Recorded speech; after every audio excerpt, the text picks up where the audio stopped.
fourth basis of processing personal information, GDPR and vital interest. Let's talk about the vital interest basis of lawful processing of personal information as defined by GDPR. Welcome to my YouTube channel where you daily see new videos on data privacy, and as I mentioned, today we are going to talk about the vital interest as a basis for processing personal information. So what does this mean? This means that there is a situation in which there is an emergency. You need to process personal information. You can't wait for the consent. It is critical and it is largely defined towards saving someone's life, handling some medical emergency. So in that case, you can process personal information without waiting or without asking for consent. It is largely towards protecting or ensuring well-being of any of the data subjects under the European Union or member state. It ensures that the life, health and safety of data subject is taken care of. It's a very rarely used consent method, but it is definitely used and is of use.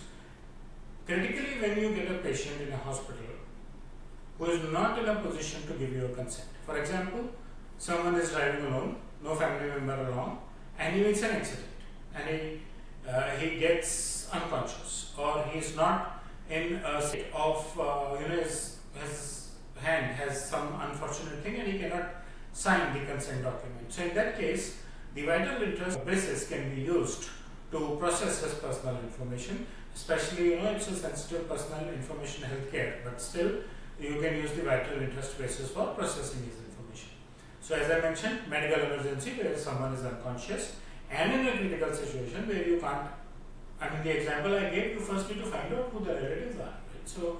So it's a longer process, you can't wait for that long. So GDPR says process his information, get him well by the time you get someone to give you the consent.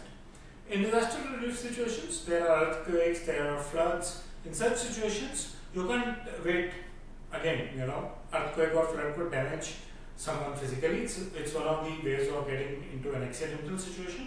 And even otherwise, even if you are near your house, with your family, but multiple people could be injured, and plus you can't at that point in time, you are busy providing the healthcare and other facilities to the people rather than sitting down and finding out their personal information and asking for consent, right? So public health issues like pandemics, contagious diseases, again the same example of COVID, you had to share information with neighbors that someone is not well.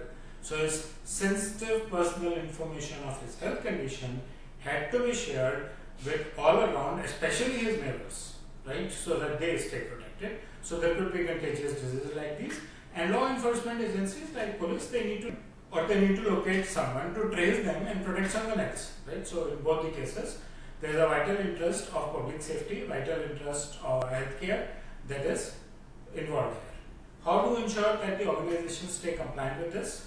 You need to assess the necessity. It's very, very important. You cannot just take and use any lawful basis without a basis, right? So you have to make sure that there's some urgent life-threatening issue for which you had to process the personal information, but you continue to be transparent. Maybe hospitals put in their privacy notices for all their customers that if you come to me in a situation where you are unconscious or damaged enough that you can't give me consent for the treatment, I'll treat you using the vital interest lawful basis of GDPR. You would limit data processing. Ideally, in such situations, you don't even have to time for over processing.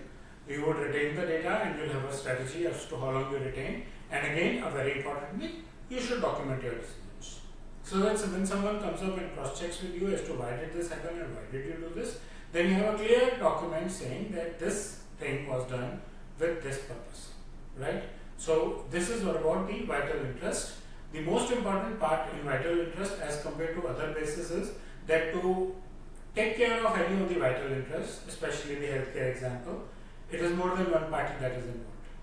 It's not only the hospital. Hospital might need emergency teams, which may not be an internal hospital employee, right? The lab tests, which is many cases, at least in India, the labs are outsourced. They sit in the hospital, but that's an outsourced separate company.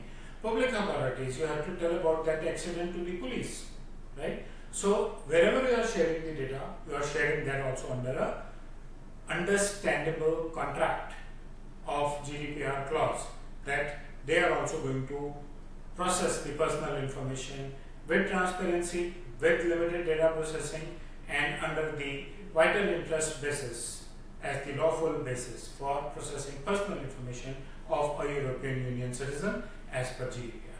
That's about the vital interest basis. We'll continue discussing about the lawful basis of processing personal information in subsequent videos. We are left with 2. We have done 3 prior to this video itself. I hope you like the content of my video today, so please press the like and the bell icon. Share your feedback in the comment section and subscribe to my YouTube channel if you have not already done that. Thank you.